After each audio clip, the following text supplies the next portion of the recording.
ഇന്ന് നമ്മൾ അധികം ഇൻഗ്രീഡിയൻസ് ഒന്നും ചേർക്കാണ്ട് നല്ല ഈസി ആയിട്ട് ഉണ്ടാക്കിയെടുക്കാൻ പറ്റുന്ന ഒരു ചിക്കൻ മന്തീൻ്റെ റെസിപ്പിയാണ് ചെയ്യാൻ പോകുന്നത്. ഇനി നിങ്ങൾ മന്തി ഉണ്ടാക്കുമ്പോൾ ഈ ഒരു രീതിയിലാണ് ചെയ്തെടുക്കുന്നതെങ്കിൽ എല്ലാവർക്കും ഇഷ്ടമാവും. നല്ലൊരു ഫ്ലേവർ ഉള്ളതുകൊണ്ട് തന്നെ ഇതിൻ്റെ കൂടെ മയോണീസോ അല്ലെങ്കിൽ ചമ്മന്തിനൊന്നും ആവശ്യമില്ല. അപ്പോൾ എങ്ങനെയാണ് ഉണ്ടാക്കുന്നത് നോക്കാം. ആദ്യം തന്നെ വെള്ളം തിളപ്പിച്ചിട്ട് ഒരു 10-15 വറ്റൽ മുളക് അല്ലെങ്കിൽ ചുവന്ന മുളക് എന്നൊക്കെ പറയട്ടോ, അതൊന്ന് നമുക്ക് സോക്ക് ചെയ്ത് വെക്കാം. ഫ്ലെയിം ഓഫ് ചെയ്തിട്ട് മൂടിയിട്ട് അവിടെ മാറ്റി വെക്കാം. ഇനി വേറൊരു പാത്രം എടുത്തിട്ട് നമ്മൾ മന്തി ഉണ്ടാക്കുന്നത് 1/2 കിലോ അരി വെച്ചിട്ടാണ്. അപ്പോൾ അതൊക്കെ ഒന്ന് കഴുകി വൃത്തിയാക്കിയിട്ട് അതും വെള്ളം ഒഴിച്ചിട്ടൊന്ന് കുതിർത്ത് വെക്കണം. അപ്പോൾ കഴുകി വൃത്തിയാക്കി വെള്ളമൊക്കെ ഒഴിച്ചിട്ട് അവിടെ മാറ്റി വെക്കാം. ഇനി ഇതിലേക്കൊരു മസാല തയ്യാറാക്കിയെടുക്കാം. ഒരു തക്കാളീൻ്റെ പകുതി, ഒരു ഉള്ളീൻ്റെ പകുതി, കുറച്ചധികം മല്ലിച്ചപ്പവും 2 മാഗി ക്യൂബും, അതുപോലെ കുറച്ച് വെളുത്തുള്ളി, ഒരു മുഴുവൻ വെളുത്തുള്ളി തൊലിയെല്ലാം കളഞ്ഞെടുത്തതാട്ടോ, അതും കൂടി ഇട്ട് കൊടുക്കുക. ഇനി ഇതിലേക്ക് കുറച്ച് ചെറുനാരങ്ങ നീര്, ഒരു ചെറിയ ചെറുനാരങ്ങ എടുത്തിട്ടുള്ളത്, അതിൻ്റെ നീരും പിന്നെ ഒരു 2 ടീസ്പൂണോളം മന്തി മസാലയും കൂടി ഇട്ട് കൊടുക്കുന്നുണ്ട്. നിങ്ങളുടെ കയ്യിൽ ഏതാ അറബിക് മസാല ഉള്ളത് അതിട്ട് കൊടുത്താൽ മതി കേട്ടോ. ഇനി നമുക്കിതിലേക്ക് 1 ടീസ്പൂണോളം കാശ്മീരി ചില്ലി പൗഡറും നേരത്തെ കുതിരാൻ വെച്ച വറ്റൽമുളകും കൂടി ഇട്ട് കൊടുക്കുന്നുണ്ട്. പിന്നെ ഒരു 3 ടീസ്പൂണോളം ഓയിൽ, സൺഫ്ലവർ ഓയിൽ തന്നെ ഒഴിക്കണം. പിന്നെ കുറച്ച് ഉപ്പും കൂടി ഇട്ട് കൊടുത്തിട്ട് നല്ലപോലെ പേസ്റ്റായിട്ട് അരച്ചെടുക്കാം. ഈ മസാല നേരെ മുഴുവനത്തോടു കൂടി തന്നെ ചിക്കനിലേക്ക് ചേർക്കുന്നുണ്ട്. ചിക്കൻ ചെറിയ പീസായിട്ടാണ് കട്ട് ചെയ്തിട്ടുള്ളത്. ഇനി വലിയ പീസ് വേണമെന്നുണ്ടെങ്കിൽ അങ്ങനെ കട്ട് ചെയ്താൽ മതി. ഞാൻ മന്തിക്കായിട്ടല്ല കേട്ടോ, അല്ലാണ്ട് തന്നെ ചിക്കൻ ഒരു മീഡിയം പീസായിട്ട് കട്ട് ചെയ്ത് വാങ്ങിയതായിരുന്നു. അത് വെച്ചിട്ടാണ് മന്തി ഉണ്ടാക്കുന്നത്. നല്ല പോലെ തന്നെ മിക്സ് ചെയ്തിട്ട് ഇതൊരു അരമണിക്കൂറോളം റെസ്റ്റ് ചെയ്യാൻ വെക്കണം. ആ ചിക്കനും മസാലയും നല്ല പോലെ തന്നെ പിടിക്കണം. അരമണിക്കൂറിന് ശേഷം നമുക്കിതൊന്ന് ഫ്രൈ ചെയ്തെടുക്കണം. അതിന് വേണ്ടിയിട്ട് ഞാൻ കുറച്ച് ഓയിൽ ഒഴിച്ച് കൊടുക്കുന്നുണ്ട്.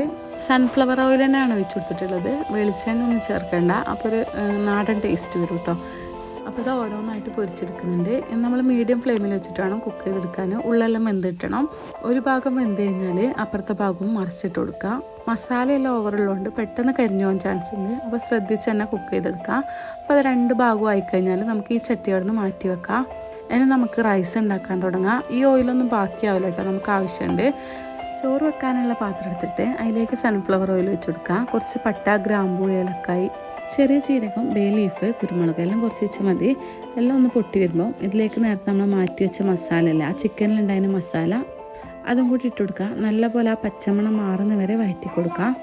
ഹൈ ഫ്ലെയിമിലിട്ട് വേണം ചെയ്തെടുക്കാൻ.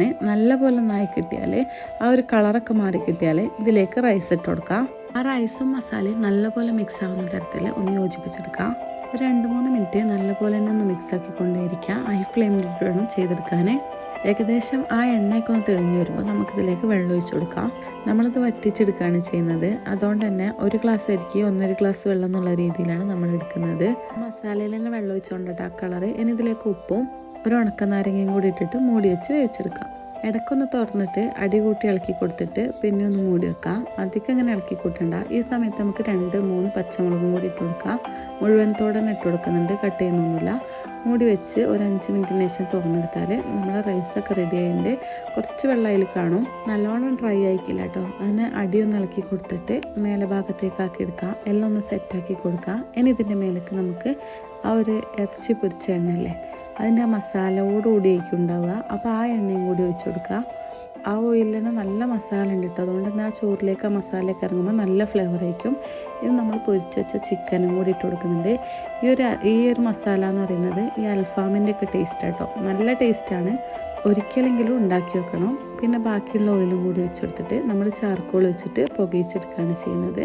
ഒരു അരമണിക്കൂർ ലോ ഫ്ലെയിമിൽ ഇട്ടിട്ട് തന്നെ കുക്ക് ചെയ്തെടുക്കാം. അത് കഴിഞ്ഞാൽ നമുക്ക് തുറന്ന് മിക്സ് ആക്കേണ്ട ആവശ്യമൊന്നും വരുന്നില്ല. എന്താ വെച്ചാൽ റൈസിൽ അത്യാവശ്യം ഫ്ലേവർ ഉണ്ട്, അതുപോലെ ചിക്കനിലും നല്ല ഫ്ലേവർ ഉണ്ട്. അപ്പോൾ ഇത്രയേ ഉള്ളൂ. വീഡിയോ ഇഷ്ടപ്പെട്ടാൽ സപ്പോർട്ട് ചെയ്യാൻ മറക്കണ്ട. ഉണ്ടാക്കി വെക്കുക, ഫീഡ്ബാക്ക് അറിയിക്കുക.